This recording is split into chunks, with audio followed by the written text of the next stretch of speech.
Recherche de limite de fonction rationnelle en une valeur qui annule le dénominateur. On me demande de calculer la limite quand x tend vers 2 de x moins 1 sur 4 moins x au carré. 2 est bien une valeur qui annule le dénominateur. 4 moins 2 au carré est bien égal à 0. 2 est une valeur interdite. Donc pour calculer cette limite, je vais d'abord chercher la limite quand x tend vers 2 de x moins 1. C'est donc égal à 2 moins 1, c'est-à-dire 1. En ce qui concerne le dénominateur, la limite quand x tend vers 2 de 4 moins x carré est bien sûr égale à 0.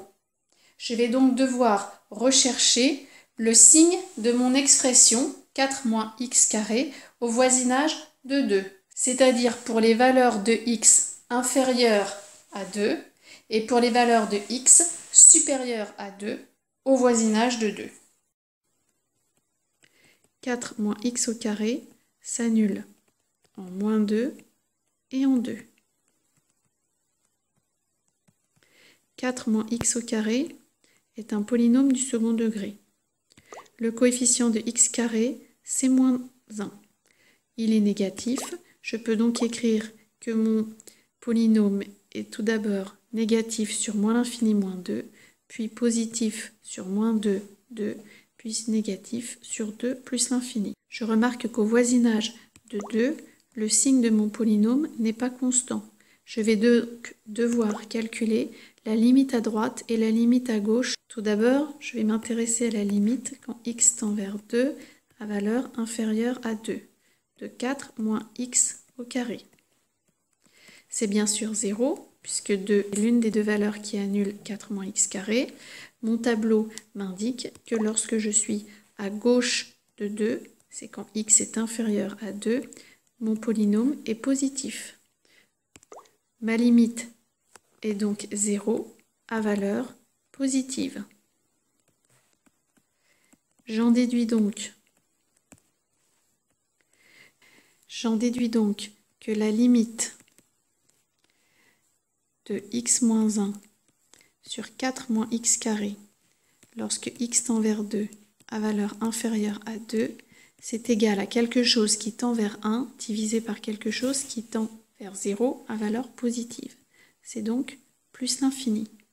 De même, la limite quand x tend vers 2 à valeur supérieure à 2 de 4 moins x carré, mon tableau m'indique que la limite est 0 à valeur négative.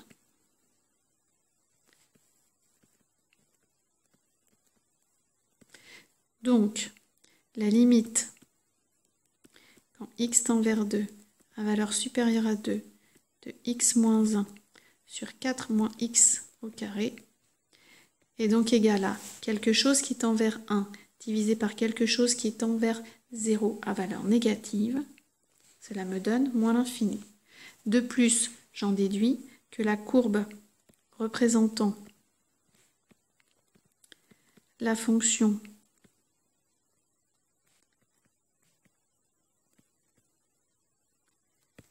qui à tout x associe x moins 1 sur 4 moins x carré admet une asymptote verticale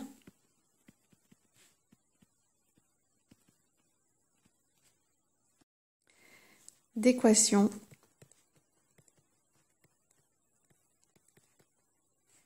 x égale 2. Autre exemple. On me demande maintenant de calculer la limite quand x tend vers moins 3 de 2x plus 1 sur x plus 3 au carré. Je suis toujours dans le cas d'une recherche de limite d'une fonction rationnelle, 2x plus 1 sur x plus 3 au carré, en une valeur qui annule le dénominateur, puisque si x vaut moins 3 plus 3 égale 0, moins 3 est bien une valeur interdite. Pour calculer la limite, sur le même principe, je vais d'abord calculer la limite quand x tend vers moins 3 de 2x plus 1. C'est donc égal à 2 fois moins 3 plus 1, c'est-à-dire moins 5. Je vais ensuite rechercher le signe de x plus 3 au carré. X plus 3 au carré s'annule en moins 3. Et bien sûr, il est toujours positif ou nul, puisque c'est un carré. J'en déduis donc que la limite, quand x tend vers moins 3, de x plus 3 au carré est égale à 0 à valeur positive.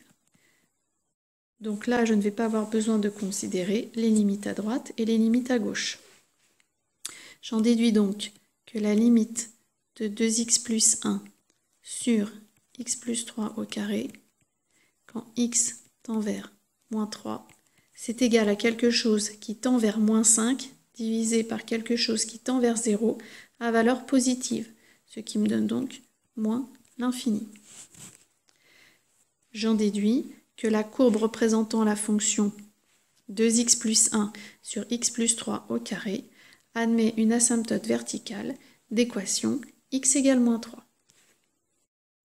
Pour vous assurer que vous avez compris la méthode, calculez les trois limites suivantes. Limite quand x tend vers un tiers de x moins 2 sur 3x moins 1 au carré. Limite quand x tend vers 0 de 4x au carré plus 3 sur x au carré. Et enfin, la limite quand x tend vers 5 de x puissance 4 moins 3x carré moins 4 sur x moins 5.